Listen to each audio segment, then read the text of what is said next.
Hello everyone, welcome back to our channel. দেখো, আমরা আজকের একটা ইম্পর্ট্যান্ট টপিক নিয়ে আলোচনা করব, যেটা আগামী দিনে তোমার ক্ষেত্রে পড়াতে অনেকটা ইম্পর্ট্যান্ট রোল প্লে করবে বলে আমার মনে হয়। ঠিক আছে, দেখো, যেটা আমি এখানে লিখেছি, প্রিয় ছাত্রছাত্রী, স্টপ মেকিং স্টাডি ব্লগস। ঠিক আছে, তুমি দেখবে এটা অনেক জায়গায় আমি দেখেছি, অনেক স্টুডেন্টকে দেখেছি যে তারা ডেলি ব্লগ বানায়। ঠিক আছে, স্টাডি ব্লগ। এই ব্লগের অনেক ধরনের নিচ আছে। নিচ মানে একটা একটা টপিক আছে। কেউ হচ্ছে ডেলি লাইফস্টাইল ব্লগ বানায়, কেউ হচ্ছে ট্রাভেল ব্লগিং বানায়, কেউ হচ্ছে মোটো ব্লগিং করে, কেউ হচ্ছে ট্রেকিং ব্লগিং করে, কেউ হচ্ছে ফুড ব্লগিং করে, ফুড ব্লগার হয়, বিভিন্ন ধরনের ব্লগিং হয়। তো তার মধ্যে একটা পার্ট হচ্ছে স্টাডি ব্লগ বানানোর। ঠিক আছে, আমরা এটার পজিটিভ দিক এবং নেগেটিভ দিক, দুটো দিক আলোচনা করব।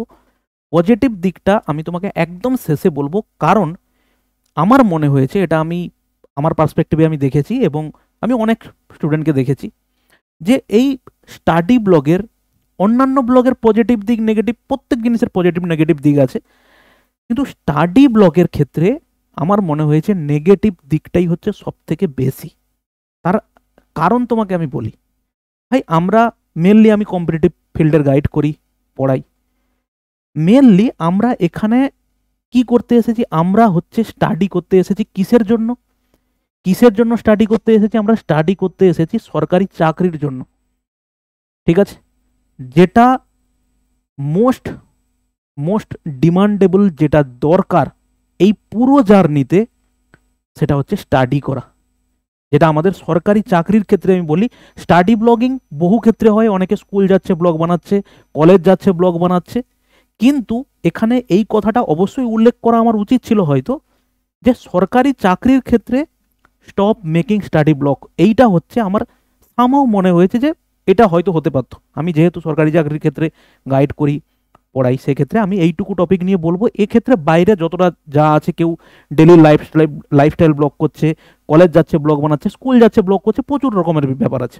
কিন্তু আমি তোমাকে এই সরকারি চাকরির ক্ষেত্রে স্টাডি ব্লগটা কেন বন্ধ করতে বলছি, সেটা একটু ভালো করে বোঝার চেষ্টা করো। ঠিক আছে ভাই, দেখো, মেনলি আমাদের লাইফের মোস্ট ইম্পর্ট্যান্ট পার্ট হচ্ছে এই তুমি 21 বছর থেকে শুরু করে আগামী 25 থেকে 26 বছর, ম্যাক্সিমাম তুমি টাইম পাবে হচ্ছে 5 থেকে 6 বছর, তুমি ম্যাক্সিমাম টাইম পাবে, ম্যাক্সিমাম। 27 এজ হয়ে যাওয়া মানে তোমার কাছে প্রচুর ধরনের অবস্ট্যাকল চলে আসবে। একটা হচ্ছে বয়স, একটা হচ্ছে তোমার উপরে ফ্যামিলির দায়িত্ব চলে আসবে, এই করে পুরো একটা অবস্ট্যাকল তৈরি হয়ে যাবে, যেটাতে তুমি এগোতে গেলে পিছুটান সব থেকে বেশি থাকবে।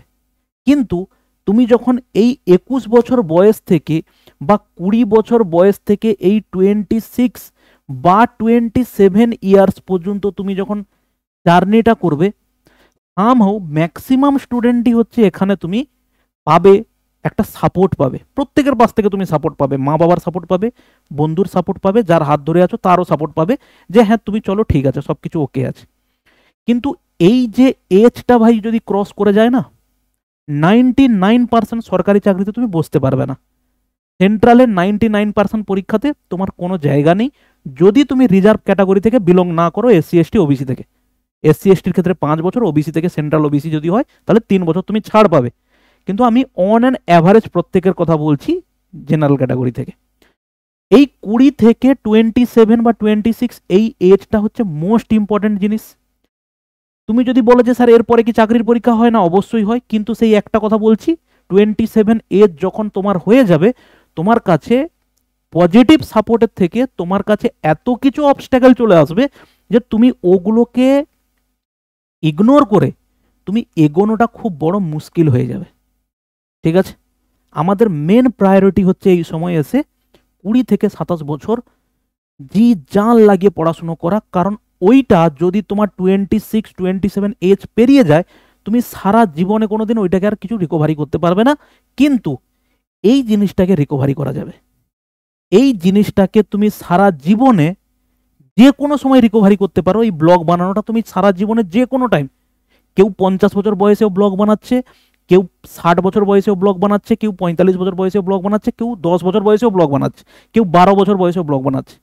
এই জিনিসটা তুমি যে কোনো সময় অ্যাচিভ করে নিতে পারবে ভাই। কিন্তু কম্পিটিটিভ ফিল্ডে তুমি যদি এই 20 থেকে 27 বছর বয়সটা যদি তুমি ইগনোর করে দাও, তুমি কিন্তু আগামী বাকি জীবনটা তোমাকে কিন্তু স্ট্রাগল করে কাটাতে হবে। ঠিক আছে, এবারে আসি যে স্টাডি ব্লগ বানাতে গেলে পড়ার ক্ষেত্রে তুমি কি কি প্রবলেম ফেস করবে। ম্যাক্সিমাম স্টাডি ব্লগ আমি দেখেছি, যেটা আমাদের স্টেটের ক্ষেত্রে যে সমস্ত স্টুডেন্টরা করে, বাইরের স্টেটের ক্ষেত্রে অনেকে করে, কিন্তু ম্যাক্সিমাম আমি দেখেছি বাইরের স্টেটের যে বা যারা আছে তারা তো আমার ভিডিও দেখবে না, আমার স্টেটের ছেলেমেয়েরা, আমার স্টেটের ছাত্রছাত্রীরা যারা আছে তারা আমার ভিডিওটা দেখবে বলে আমি তাদের রেসপেক্টে বলছি। এখানে সাধারণত স্টাডি ব্লগটা কি হয়, আমি সকাল 6টায় উঠলাম, আমি 10টায় পর্যন্ত এই করলাম, তারপরে আমি অমুক করলাম, তারপরে আমি তমুক করলাম। ম্যাক্সিমাম কেসে আমি যদি ভুল হই তুমি ডেফিনেটলি বলে যাবে, যারা এই স্টাডি ব্লগ বানায় তাদের সাকসেস রেট হচ্ছে সব থেকে কম। তার কারণ তোমাকে আমি কয়েকটা বলি, আমি ভুল যদি হই ডেফিনেটলি বলবে স্যার এত এত এত এত লোক স্টাডি ব্লগ বানাতো, তারা পরে প্রত্যেকে চাকরি পেয়ে গেছে। স্টাডি ব্লগ তুমি বানাবে, ডেফিনেটলি তার একটা টাইম আছে, সেই টাইমটাও আমি তোমাকে বলে দেবো, অবশ্যই করতে পারো, কিন্তু প্রত্যেকটা জিনিসের একটা সময় আছে, আমি এইটুকু ফিল করি। সেটা তুমি তোমার লাইফে অ্যাপ্লিকেবল করতে পারো, নাও করতে পারো, কিন্তু আমি করি। প্রত্যেক জিনিসের পার্টিকুলার একটা সময় আছে। তুমি দেখবে আমার এই এডুকেশন চ্যানেলের থেকে তোমার স্টাডি ব্লগে প্রত্যেকটা ভিডিও তোমার অনেক বেশি ভিউ হবে, অনেক বেশি ভিউ, এটা স্বাভাবিক। এন্টারটেনমেন্ট চ্যানেলে আমার চ্যানেলের থেকে অনেক বেশি ভিউ হবে, এটা স্বাভাবিক। 1 মিলিয়নের চ্যানেলে, এন্টারটেনমেন্ট চ্যানেল যদি হয়, স্টাডি ব্লগ হতে পারে, রান্নার চ্যানেল হতে পারে, কোনো ফ্যাশন ব্লগিং হতে পারে, যে কোনো, তাদের দেখবে একটা ভিডিওতে যদি সাবস্ক্রাইবার 50,000 হয়, তার ভিউ হচ্ছে হয় 30,000, 35,000, 40,000। কিন্তু স্টাডি চ্যানেলের ক্ষেত্রে প্রত্যেকটা স্টাডি চ্যানেল সেম কেস, 1 মিলিয়নের চ্যানেলে 50,000 ভিউ, 500K মানে 5 লাখ সাবস্ক্রাইবারের চ্যানেলে 10,000 ভিউ, আর আমার তো হচ্ছে যেগুলো স্টাডি রিলেটেড জিনিস আছে সেগুলোতে 10,000, 5,000, 7,000 করে ভিউ আছে। ম্যাক্সিমাম হচ্ছে তুমি যখন এই স্টাডি ব্লগটা বানাতে যাবে, দেখো তোমাকে কি করতে হবে। আমি সকাল 4টা থেকে উঠেছি, আমি সকাল 5টা থেকে উঠেছি, সামনে তোমাকে একটা স্ট্যান্ড ঠিক করতে হবে। আমি জানি, কারণ এই জিনিসগুলো না আমি এই পড়ার চ্যানেল তৈরি করতে গিয়ে এই জিনিসগুলো ফেস করেছি। ক্যামেরা রেডি করতে হবে, এখানে একটা সিস্টেম রেডি করতে হবে, কম্পিউটার রেডি করতে হবে, এই সিস্টেমটাকে রেডি করতে হবে, এই থাম্বনেল তৈরি করতে হবে, থাম্বনেলে কি দেব যাতে লোকজন আমার ভিডিও দেখতে আসে সেটা রেডি করতে হবে, সেটা আমাকে ভাবতে হবে। এই তোমার সঙ্গে যে আমি 15 মিনিট কথা বলে যাব লাগাতার, এটাও কি বলবো সেটাও আমাকে আগে মিনিমাম 4বার ভেবে নিতে হয়, তারপরে গিয়ে তোমার সামনে আসি এবং ফাইনালি আমি তোমাকে বলা শুরু করি। 15 মিনিটের একটা ভিডিও রিপ্রেজেন্ট করতে গেলে অ্যাটলিস্ট তার প্রিপারেশন, ব্যাক প্রিপারেশন চলতে থাকে অ্যাটলিস্ট 1 ঘন্টা।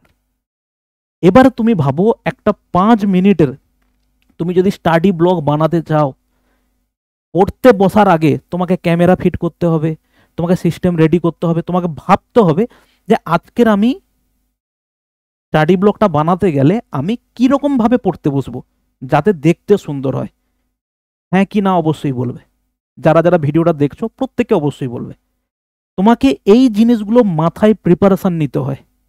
এই প্রিপারেশন নেওয়ার পরে ভিডিও তো তুমি 3 ঘন্টা পড়ছো, তুমি 3 ঘন্টা তো আর ভিডিও অন করে রাখবে না, মাঝখানে উঠে গিয়ে তোমাকে ভিডিও বন্ধ করতে হবে। ভিডিও বন্ধ করে তুমি নিশ্চয়ই বন্ধ করে রেখে না, এতটা কন্ট্রোল তোমার মধ্যে নেই, সেটা আমিও খুব ভালো করে জানি, তুমিও জানো। ভিডিওটাকে তুমি দেখবে যে এখানে এই ভিডিওটা আমি বানালাম, এই ভিডিওতে কোথায় ঠিক হলো কোথায় ভুল হলো, আবার সেটাকে তুমি রিটেক করবে। এই করে সারাটা দিন মিলিয়ে তুমি অন অ্যান অ্যাভারেজ তুমি দেখে নাও, খুব যদি কম হয় ভিডিও বানানো, video processing, video editing, thumbnail making, content চিন্তাভাবনা, তার রিপ্রেজেন্টেশন, মোট মিলিয়ে তোমার সারা দিনে তুমি মিনিমাম 3 ঘন্টা তো তুমি অনায়াসে শেষ করে দিয়েছো। মিনিমাম 2 ঘন্টা থেকে 3 ঘন্টা তোমার অনায়াসে শেষ হবে। তাও যদি আমি বাদও দেই, আমি যদি ধরেও নিলাম তোমার 30 মিনিট শেষ হবে, 30 মিনিট, ঠিক আছে, আমি এটা ধরে নিলাম তোমার 30 মিনিট শেষ হয়েছে, তর্কের খাতিরে ধরে নিলাম। চলো, প্রবলেমটা শুরু হবে এরপরে। এটা তো গেল ফার্স্ট প্রবলেম। দ্বিতীয় প্রবলেম, যখন তুমি গ্রো করছো, ঠিক আছে, ভিডিও কন্টেন্ট আপলোড করার সঙ্গে সঙ্গে পজিটিভের থেকে নেগেটিভ কমেন্ট তোমার বেশি আসবে। পড়াশোনার নাম নেই, এইসব করছে, পড়াশোনা এরকম করে, এরকম পড়াশোনা করলে চাকরি জীবনে হবে না, এরকম ধরনের বিভিন্ন টাইপের নেগেটিভ কমেন্ট তুমি পাবে, এবং পজিটিভ কমেন্ট যত না তোমাকে এফেক্ট করবে, নেগেটিভ কমেন্ট তার থেকে তোমাকে বেশি এফেক্ট করবে। তাতে তুমি আগামী এই 30টা মিনিটের জন্য, 30 মিনিট আমি ধরেও নিলাম, এই 3 ঘন্টা বাদ দিলাম, তুমি এই 30 মিনিট ইনভেস্ট করে তুমি যে 10 মিনিটের স্টাডি ব্লকটা বানিয়েছো না, এই 10 মিনিটের স্টাডি ব্লক থেকে যে তুমি রিপোর্টটা পাবে, যে হচ্ছে তুমি ফিডব্যাকটা পাবে, ওটা ভাবতে তোমার মিনিমাম সারাদিনে 3 ঘন্টা তো যাবেই যাবে, 2 ঘন্টা থেকে 3 ঘন্টা যাবেই যাবে। এর মধ্যে থেকে তোমাকে তুলে নিয়ে তোমার একটা কথা, একটা টপিক যদি এধার ওধার হয়ে যায়, তোমাকে নিয়ে রোস্ট চ্যানেলগুলো যেগুলো আছে, তোমাকে নিয়ে যদি একবার রোস্ট করে দেয় না, তোমার মানে তোমার পার্সোনাল লাইফ লিড করা তোমার শেষ হয়ে যাবে তোমার একবারে। তখন তুমি না পড়তে পারবে, না তুমি এই কাজে কনসেন্ট্রেট করতে পারবে, কন্টেন্ট রাইটিংয়ে, কন্টেন্ট রিপ্রেজেন্টেশনে, কন্টেন্ট থিঙ্কিংয়ে, তুমি প্রপারলি পুরো ভেঙে যাবে। এবং তোমাকে এটা বলি, এটা হচ্ছে একটা নর্মাল প্রসেস। এটা যে কোনো কন্টেন্ট ক্রিয়েটারের, তুমি ব্লগিং বানাও, ইউটিউবে ভিডিও বানাও, যে কোনো ভিডিও বানাও, প্রত্যেক কন্টেন্ট রাইটারের এটা হচ্ছে নর্মাল বিগিনিংয়ের, এটা হচ্ছে জার্নি। নেগেটিভিটি আসবে, পজিটিভিটি আসবে, সেটার সঙ্গে ডিল করে তোমাকে উপরে উঠতে হবে। এটা প্রত্যেকটা ইউটিউব চ্যানেলে তুমি খুঁজে দেখে নাও, যারা যারা প্রথম ভিডিও বানিয়েছিল প্রত্যেকে গাল খেয়েছে, প্রত্যেকে আজে বাজে কথা শুনেছে, প্রত্যেকে নেগেটিভিটি দেখেছে। সেইটাকে ডিল করে করে করে করে তুমি যদি উপরে উঠতে পারো, তবে গিয়ে তুমি এই ব্লগিংয়ে তোমায় একটা সাকসেসফুল জায়গায় যাবে। কিন্তু এই ব্লগিংয়ে সাকসেসফুল হতে গেলে এই জিনিসটা তোমার লাইফ থেকে হারিয়ে যাবে, এটা তোমাকে আমি লিখে দিতে পারি। তার কারণটা তুমি একটা জিনিস ভাবো, কম্পিটিটিভ ফিল্ডে না ভাই, এই যে স্টাডি জিনিসটা শুধু স্টাডি নয়, শুধু খেয়ে ফেলা নয়, যেটা আমরা টোটালি আমরা যখন হচ্ছে স্কুল কলেজে পড়তাম, ওখানকার পড়া এখানকার পড়ার মধ্যে রাত দিন পার্থক্য আছে। ওখানে পড়াগুলোকে রেজাল্ট করে নেবে, এখানে পড়াগুলোকে রেজাল্ট করতে অত সহজে পারবে না। তাহলে সেটা যদি হতো, পড়াগুলো ভালো ব্রিলিয়ান্ট ছেলে যদি ভালো রেজাল্ট করে নিত, তাহলে হচ্ছে মাধ্যমিক উচ্চ মাধ্যমিকে ফেল করার লোকজন হচ্ছে ডব্লিউবিসিএস, আইএস, ইউপিএসসি ক্লিয়ার করে বসে থাকতো না। যারা হচ্ছে এইমস থেকে ডাক্তারি পড়েছে, যারা হচ্ছে আইআইটি থেকে ইঞ্জিনিয়ারিং পড়েছে, একমাত্র তারাই ইউপিএসসি ক্লিয়ার করতে পারতো। একদম পাতি অন অ্যান অ্যাভারেজ স্টুডেন্ট, তারা কিন্তু কোনোদিন ইউপিএসসি মাধ্যমিক, তারা হচ্ছে ডব্লিউবিসিএস ক্লিয়ার করতে পারতো না। এটা একবার ভেবে দেখো। এই এক্সাম ডিমান্ড কখনোই করে না যে তুমি ব্রিলিয়ান্ট হও, তুমি হার্ড ওয়ার্ক হও, তুমি প্রপার স্ট্র্যাটেজি তৈরি করো। এই এক্সাম, সরকারি চাকরির পরীক্ষা, এই জিনিসটা ভাই ডিমান্ড করে। এটা নিজেকে ভালো করে বোঝাও। তোমার যদি টার্গেট এটা হয়, স্যার আমি স্টাডি করছি, স্টাডি করতে করতে ব্লগ বানিয়ে আমি এইটা একটা নিস মানে হচ্ছে কি একটা পার্ট, ব্লগিংয়ের একটা পার্ট, এডুকেশন চ্যানেলে একটা এডুকেশন চ্যানেল নিয়ে ব্লগিং করা, এটা আমার একটা পার্ট এবং এটাকে আমি প্রফেশনাল করব। তাহলে তোমার মাইন্ডকে সেভাবে বোঝানোর চেষ্টা করো যে স্যার আমি এইভাবে ব্লগিং চ্যানেলে আমি গ্রো করতে চাই, এডুকেশন রিলেটেড। কিন্তু চাকরি করে নেব, স্টাডি করব, পড়বো, ব্লগিং করব, চাকরি করব, এটা কিন্তু ভাই খুবই একটা ইম্পসিবল টাস্ক। এই দুটো জিনিস একসঙ্গে নিয়ে চলা খুব প্রবলেম। তুমি একটা জিনিস ভাবো, একটা ছেলে মেয়ে 5টা 6টা 7টা করে প্রিলি পাস করে যাচ্ছে, মেন পাস করে যাচ্ছে, ফাইনাল রেজাল্টে গিয়ে সামান্য রেজাল্টে গিয়ে আটকে যাচ্ছে, দিন রাত এক করে পড়ছে, পড়ার মধ্যে নিজেকে ডুবিয়ে রেখেছে। এবার তুমি ভাবো, আমাদের ব্রেনটাও না সামহাউ একটা মেমোরি চিপের মতো কাজ করে। তুমি ভেবে দেখো, বা যারা যারা পড়াশোনা করছো ভেবে দেখো, তুমি সারাদিন মাথায় কি কি জিনিস ভাবছো, ওখানে কি কোন পার্টি জিতে গেল, ওখানে কোথায় মারামারি হলো, খেলায় কে জিতলো, কে রান আউট হয়ে গেল, কে কাকে গালাগালি দিয়েছে, এই জিনিস ভাবছো। তারপরে ভাবছো পড়াটা কি, ওটাকেও তো তোমাকে মাথায় সেভ করতে হবে তো। আর এইটুকু নিশ্চয়ই বুঝতে পারছো, বা এইটুকু নিশ্চয়ই আমরা জানি যে এন্টারটেনমেন্ট জিনিস আমাদের মাথাতে, তুমি ভাবো একটা সিনেমা তুমি একবার গিয়ে দেখে এলে অ্যাটলিস্ট 70% সিনেমা তুমি আরামসে বলে দিতে পারবে, এবং আজ থেকে 1 মাস 2 মাস পরেও বলে দিতে পারবে একবার দেখে। কিন্তু তুমি ভাবো পড়াশোনার জিনিস, তুমি একবার পড়ে নিয়ে বইটাকে 1 মাস পরে গিয়ে বলতে পারবে? 1 সপ্তাহ পরে তুমি বই খোলো, হাফ জিনিস তুমি ভুলে যাবে।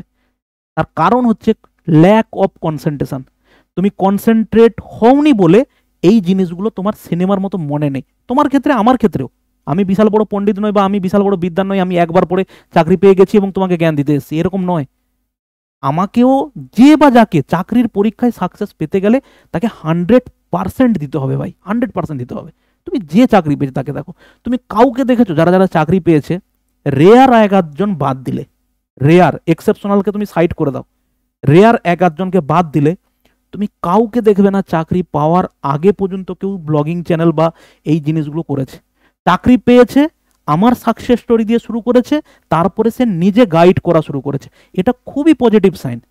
আমি নিজে উঠে এসেছি, আমি এবারে আমার আরও 10টা ভাই বোনকে আমি গাইড করব, ভাই তোমরাও উঠে আসো, এটা ডেফিনেটলি যে গুড সাইন। কিন্তু তুমি, আমি 10টায় সকাল 5টায় উঠে পড়লাম, আর 4টে থেকে আমি কি কি করলাম, food SI blog, clerkship blog, ভাই কম্পিটিশন প্রচুর হাই, এটুকু নিজেকে মানাও, বোঝানোর চেষ্টা করো, ঠিক আছে? আমি তোমাকে এবার বলছি, তুমি এই জায়গা থেকে কিছুদিন পর আর্নিংস করা শুরু করবে, ঠিক আছে? যদি তুমি নিজেকে কন্ট্রোলে করতে পারো, কন্ট্রোলে পড়ছি, পড়ার সঙ্গে সঙ্গে আমি এইখান থেকে আর্নিংস করছি এবং সেটা আমার উপরে যেন হাবি হয়ে না যায়। মানে আমি এবারে দেখছি সপ্তাহে 2টো ভিডিও দিলে আমার মান্থলি আমি পে আউট পাচ্ছি, মানে মান্থলি ইউটিউব থেকে আমি পয়সা কামাচ্ছি। তখন ভাবলাম আমি মান্থলি সপ্তাহে যদি 2টো ভিডিও দেই, তাতে আমি যদি মান্থলি 10-15 হাজার টাকা কামিয়ে নিই, তাহলে নিশ্চয়ই সপ্তাহে আমি 4টে ভিডিও দিলে ডবল পয়সা কামাতে পারবো। প্রবলেমটা শুরু হচ্ছে ভাই তখন থেকে। একবার যদি তুমি ওই লোভে পড়ে যাও, তাহলে কিন্তু ঘুরে কখনো এইখান থেকে আর এখানে আসতে পারবে না, ঠিক আছে? ওকে, চেষ্টা করলাম তোমাকে এই জিনিসগুলো বোঝানোর। এবার আসি পজিটিভ দিকটা কি।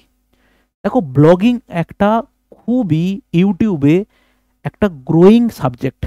দেখো এখন যে কেউ ব্লগিং করছে, যে কেউ, যার মধ্যে পজিটিভিটি আছে, যার মধ্যে পোটেনশিয়ালিটি আছে, যার মধ্যে এগিয়ে যাওয়ার কনসিস্টেন্সি মেনটেন করার মতো ক্ষমতা আছে, সে কিন্তু কিছু সময়ের পরে একটা ভালো জায়গায় নিজেকে তুলে নিয়ে যেতে পারবে। এটা আমি দেখেছি, অনেক চ্যানেলকে সামনে থেকে দেখেছি বড় হতে, ঠিক আছে? সরাসরি ক্যামেরা হাতে করে ধরে বলা, এটা ভাই চারটিখানি কথা নয়। এই যে তোমার সঙ্গে যে আমি এই ইন্টারাকশনটা করছি, এইটা তৈরি হতে আমার 1.5 বছর টাইম লেগেছে ঠিকঠাক ভাবে। তুমি আমার ভিডিওতে চলে যাবে, একদম পুরোনো ভিডিওতে, এইভাবে পড়াতাম, ক্যামেরার দিকে হাফ সময় আমি তাকাতামই না। কারণ এই যে আই কন্ট্যাক্ট করে, মানে ক্যামেরাটাকেই আমি ভাবছি যে তুমি আমার সামনে দাঁড়িয়ে আছো। এই যে নিজেকে গ্রুমিং করা, এই যে গ্রুমিং প্রসেস, এটা কিন্তু একটা তোমাকে পজিটিভ ইম্প্যাক্ট দেবে, যেটা তুমি পরবর্তীকালে তুমি চাকরি যদি নাও পাও ভবিষ্যতে, তোমাকে একটা ভালো জায়গায় পৌঁছে দেবে। কমিউনিকেশন স্কিল যাদের ভালো, তাদের কিন্তু ভাই কোনোদিন চাকরির অভাব হয় না। সরকারি চাকরি নাও হতে পারে, কিন্তু কমিউনিকেশন স্কিল যদি কারোর ভালো হয়, মানুষের সঙ্গে ভালো করে কথা বলতে পারে, মানুষকে কনভিন্স করতে পারে কোনো একটা প্রোডাক্ট সম্বন্ধে, কোনো একটা সার্ভিস সম্বন্ধে, তুমি জানবে তোমার আপকামিং ফিউচার যেটা, সেটা কিন্তু বিফলে যাবে না। তোমার সেই গ্রুমিংটা যদি এখান থেকে তৈরি হয়ে যায়, তুমি জানবে আগামীতে তুমি একটা খুব ভালো জায়গায় পৌঁছাতে পারবে, খুব ভালো জায়গায়। স্যার আমি তো পারি না, আমি তো 10 জনের সঙ্গে কথা বলতে পারি না। তো পারো না, তুমি যে পারো না, অন্য যে পারবে সে এগিয়ে চলে যাবে, তো এটাই তো স্বাভাবিক। আমি যেটা পারি না, কেউ যদি পারে তাকে কি আমি টেনে টেনে রাখবো? তুমি টেনে রাখতে পারো কিছু সময়, কিন্তু আটকে রাখতে পারবে না কোনোদিন। ঠিক সেম কম্পিটিটিভ ফিল্ডে আমি ভাবছি, স্যার আমি তো অঙ্ক পারি না, আমি তো ইংলিশ পারি না, আমার দ্বারা কি চাকরি হবে? ভাই কেউ না কেউ তো থাকবে, সে পড়াশোনা করছে, সে এগিয়ে যাবে। এখানেও ঠিক তেমন ডেলি গ্রুমিং হচ্ছে, এটা তুমি বুঝতে পারবে না কিভাবে তোমার আপব্রিঙ্গিং হয়ে যাচ্ছে, কিভাবে তোমার নিজের মধ্যে সেলফ ডেভেলপমেন্ট হচ্ছে, এটা তুমি বুঝতে পারবে না। কিন্তু ডেলি ক্যামেরার সামনে কথা বলতে বলতে বলতে বলতে কমিউনিকেশন স্কিল তোমার এতটাই ভালো হয়ে যাবে না, তুমি যে কারোর সঙ্গে কথা বলে তুমি কাজ হাসিল করে নিতে পারবে, লোক তোমাকে কাজ দেবে কাজ করার জন্য। এটা হচ্ছে সব থেকে পজিটিভ দিক বলে আমার মনে হয়, ঠিক আছে? এবার তুমি ডিসাইড করো তুমি কোন জায়গায় আছো, পজিটিভ নেগেটিভ দুটোই বললাম, এটা থেকে তুমি অ্যানালাইজ করো যে তোমার কোনটা ইম্পর্টেন্ট এই মুহূর্তে, ঠিক আছে? অবশ্যই কমেন্ট করবে তোমার ক্ষেত্রে যেটা মনে হয়, অবশ্যই পজিটিভ দিক নেগেটিভ দিক তোমার যেটা পয়েন্ট অফ ভিউ, অবশ্যই তুমি কমেন্ট করো, একটা সুষ্ঠুভাবে আলোচনা করা যাবে, ঠিক আছে? ভালো থাকবে, পরে কোনো ভিডিও দেখা হচ্ছে, বাই।